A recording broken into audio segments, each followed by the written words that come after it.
Well, this is something interesting Paulie brought up earlier this morning before the show started. He said, we have an NIL situation with UNLV. Now, I immediately thought basketball, but UNLV basketball is not relevant. And it turns out it's football. It's the starting quarterback, Matthew Sluka. He's leaving the school, and he's citing certain representations not being upheld by the program. He said he committed to UNLV based on certain representations that were made to me, which were not upheld after I enrolled. And he posted this on X. Despite discussions, it became clear these commitments would not be fulfilled in the future. I wish my teammates the best of luck this season and hope for continued success of the program. I think UNLV is ranked in the top 25, Paulie? Yeah, UNLV is off to a 3-0 start. He's a pretty good quarterback. He's more of a run first, pass second quarterback. He played 4 years at Holy Cross. We actually talked about him in the show because he raised up Holy Cross football. He transfers to UNLV, has an NIL deal there. He has to leave before Game 4 to keep that redshirt eligibility year for next year. So he's clearly going to go in the portal and transfer again.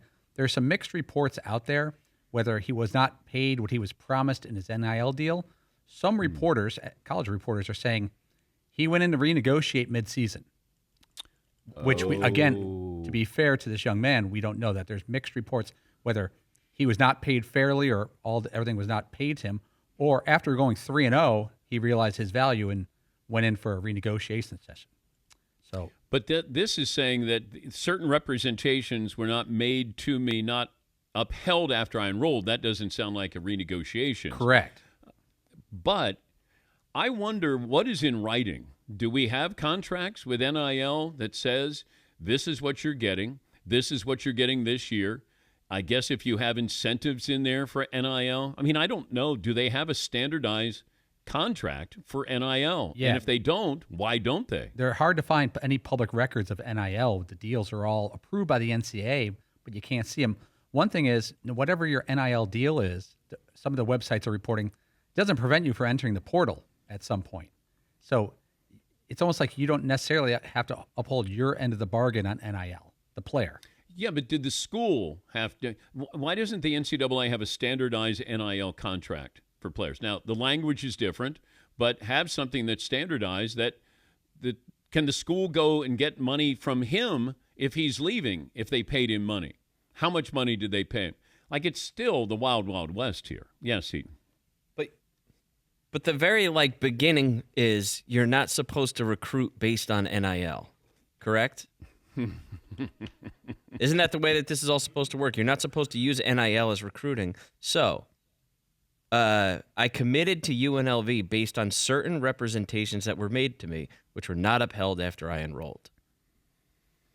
But he doesn't talk about, he's vague. Well, he's but vague. What are those representations? I thought the locker room was going to be better? No. I thought I got a better parking spot? spot? Playing time? It's also unclear whether he clearly would have some type of NIL deal in writing, because you have to, with your athletic department that goes to the NCAA. That said, I wonder if he had a agreement that if I overachieve this year, I will get a boost, a raise, like a gentleman's agreement.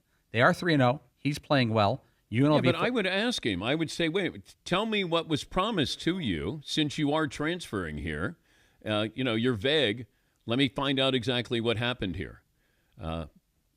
So, I don't know. Let's see if we can get Matt Sluka on and answer these questions. Were you promised things? Was it in writing?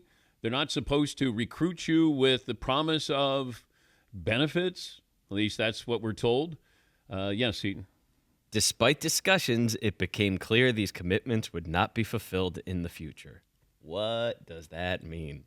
What are the commitments? That's what I want to know. What are the commitments? Matt, I know it's a band or it's a movie called The Commitments, but what are the commitments here? What did they promise you? And when did they promise you it?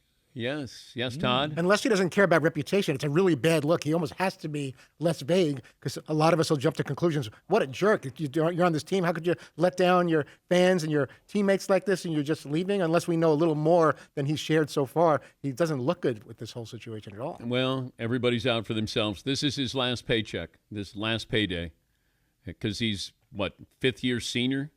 Yeah, Paulie. Yeah, you're exactly right. This is not a pro prospect. He will get paid one last NIL deal. He can get a 6th year of eligibility by not playing in Game 4 against Fresno State. He gets the redshirt year, which used to be medical. Now it's just whatever you want to use it for. Yeah.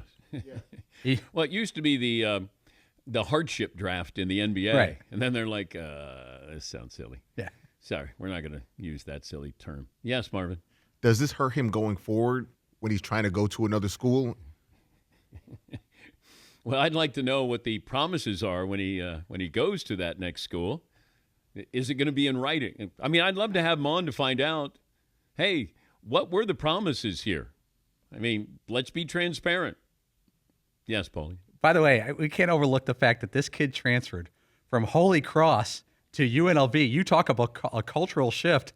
You're playing at a FCS school in the middle of nowhere, Holy Cross, and then you switch to UNLV. That must be a wild change of lifestyle. All right, I just saw this. This is from Pete Thamel, and has to do with this UNLV quarterback, Matthew Sluka. So he's decided that he didn't get what he was supposed to get at UNLV, that they were promising him things. His representation, his NIL representation, Equity Sports, told ESPN that he was verbally promised a minimum of $100,000 from a UNLV assistant coach for transferring there. None of the money was paid, and he enrolled there, and there was no effort by UNLV's collective to formalize a contract at that amount. And months after he enrolled, they made multiple efforts with the staff and school to address the issue.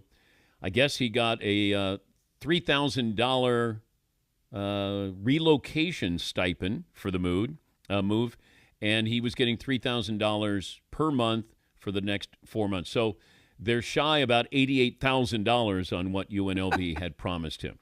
So that's the other side of this. See, this is where it's dirty. Let's not kid anybody.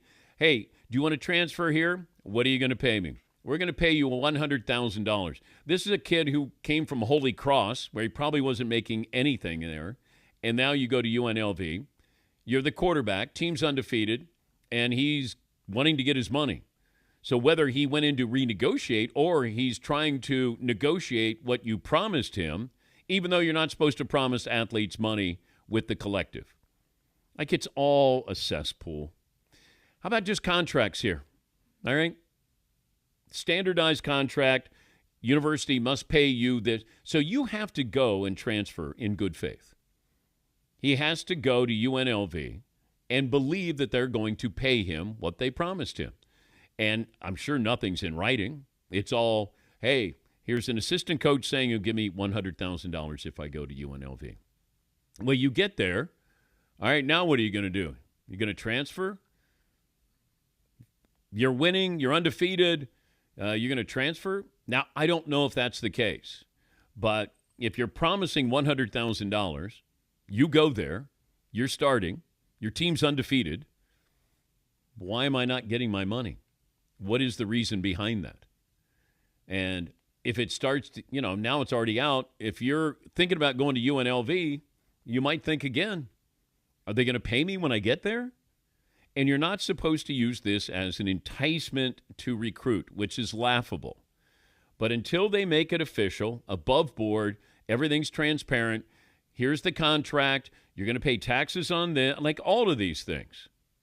You're going to have these loopholes here where athletes get taken advantage of.